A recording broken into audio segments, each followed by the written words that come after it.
only wants you to make good beer and have fun hanging out with your friends. Here's Dono.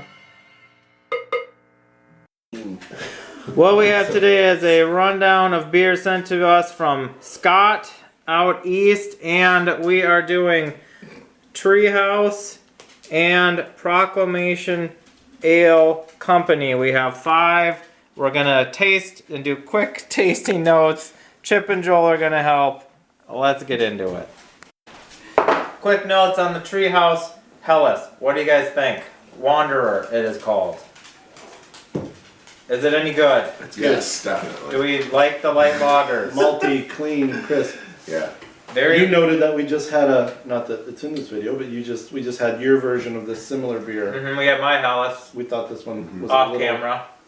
I think this one comes off a little more carbonated, which could be part of the pro process or whatever. But it's a little more spritzier. Yeah. It's a little maybe lighter overall, drier, crisper, cleaner. Mine has like a tinge more sweetness, but this is, they wrote a lot of verbiage on describing this beer, and basically it lives up to their description. Clean lager yeast, right amount of zippy noble hops, doughy malts.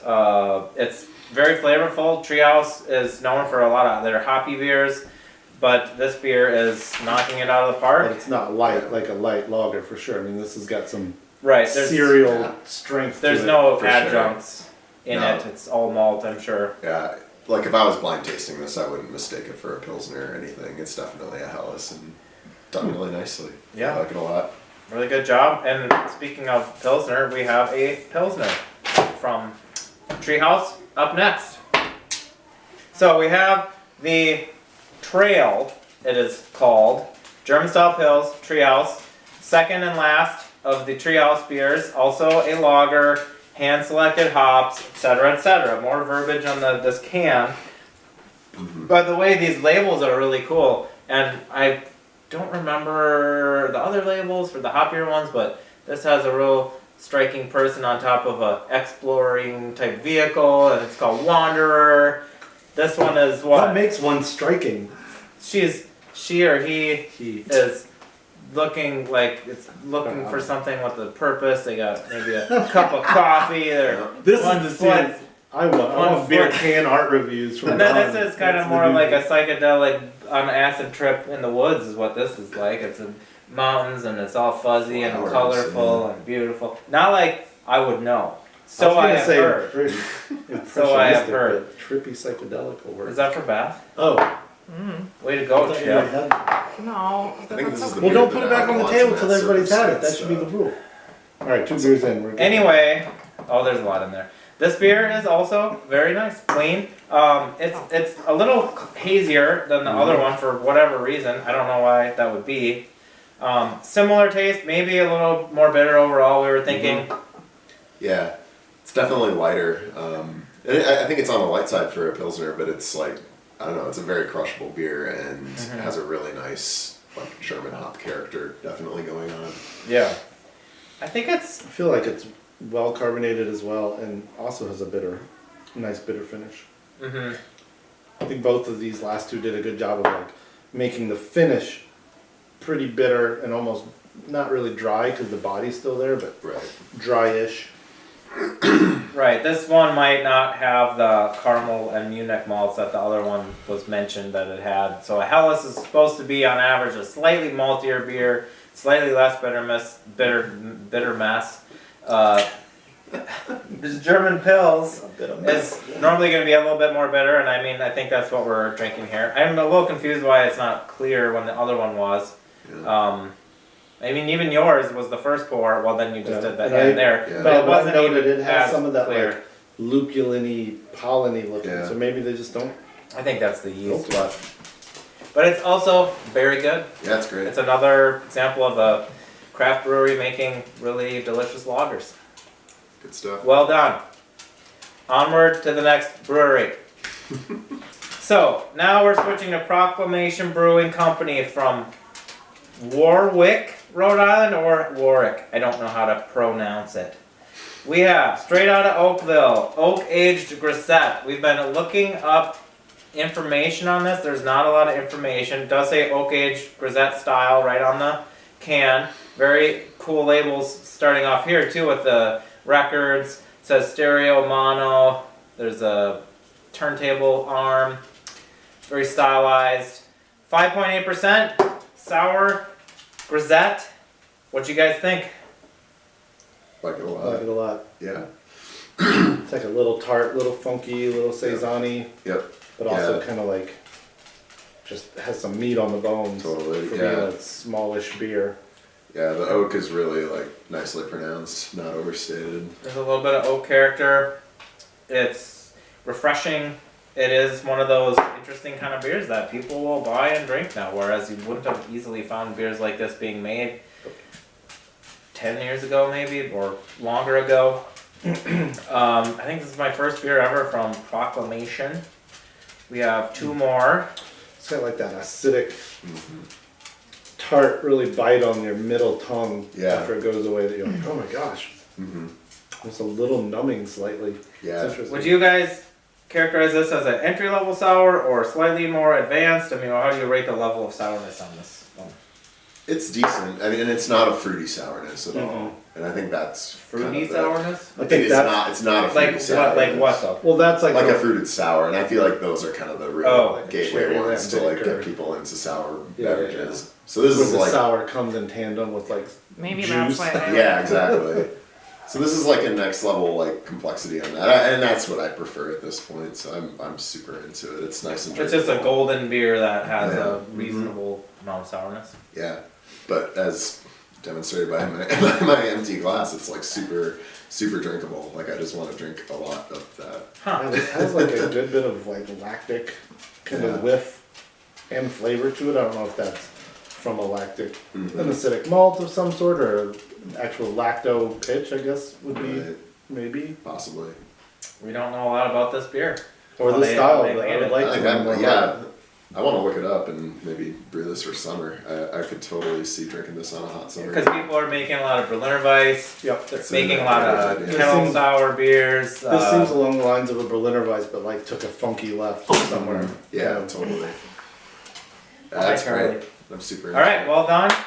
We have a double IPA next, and we will finish with the big dog Barleywine. Oh, from The Proclamation. grand finale. Yep. We're still thinner and happier. Doesn't drink too much. Says goodnight to his wife. That would have been funny to read all that off. Anywho's, 9% double IPA from Proclamation Brewing.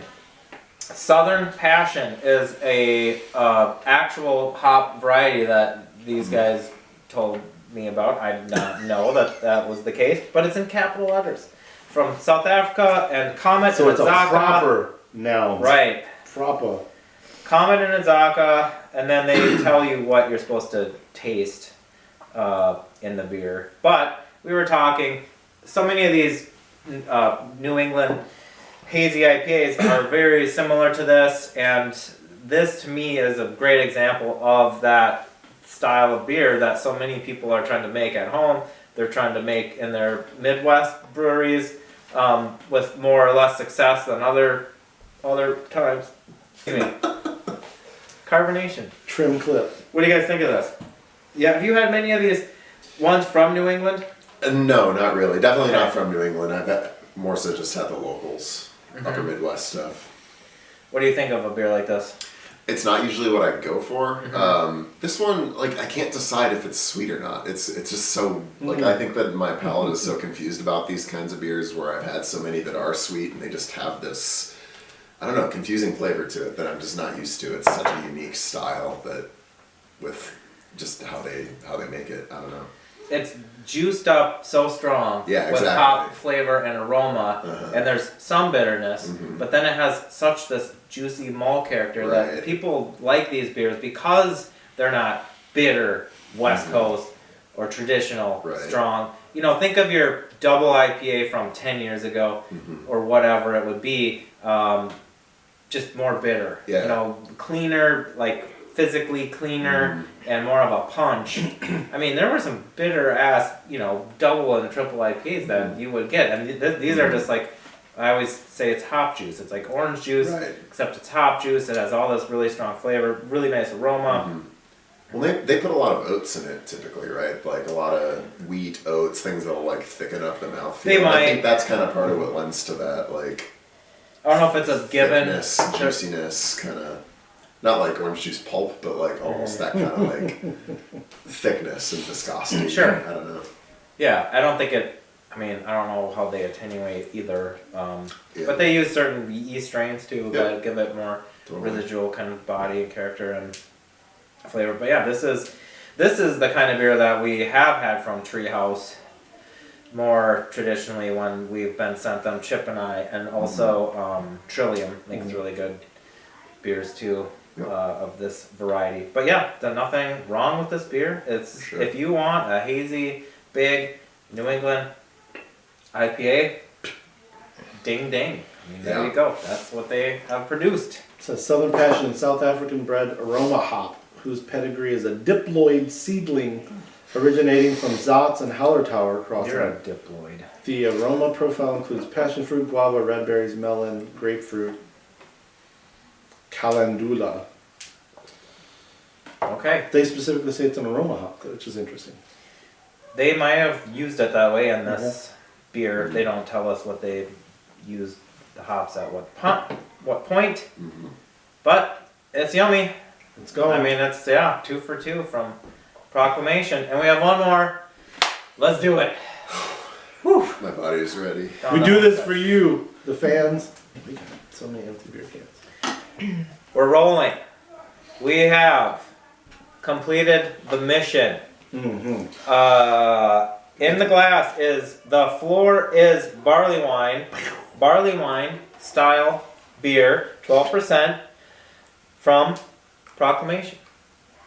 And we were kind of getting a lot of musical references, and they've got all the stereo mono and the phonograph stuff, and then Fitter Happier seems to be a Radiohead reference, and then I don't know, the floor is Barleywine, the roof is on fire, the floor is Barleywine, not sure. If you start typing "the floor is" into Google, you get "the floor is lava." Yeah, I remember that one. So maybe it's You a do? reference to that. At the game, like as a kid. And there's a song by someone called Naviro. The floor is lava. Yeah, so maybe the floor is Barleywine. There you go. The Barleywine usually is the floor. What y'all think about this malty Sons of Guns? As we've noted before we started rolling, the first thing that really came to my mind with this is something like Sammy Claus. This is like We each thought that independently.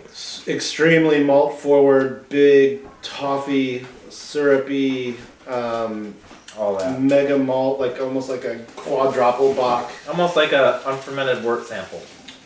Yeah, but not in the worst of ways. No, I just no. think it, to me, it doesn't scream barley wine. It just screams like luscious, luxurious, malty, and the fact that the alcohol's in there, it almost makes it more like a liqueur or like a digestif. Like it's just so. It's also much Big. lower carbonation, which I Yeah. can only assume is on purpose.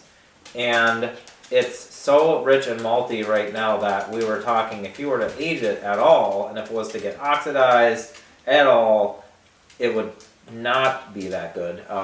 And there's no hops to mellow out to carry this beer into the next number of years. It drinks really smooth and clean. Yeah.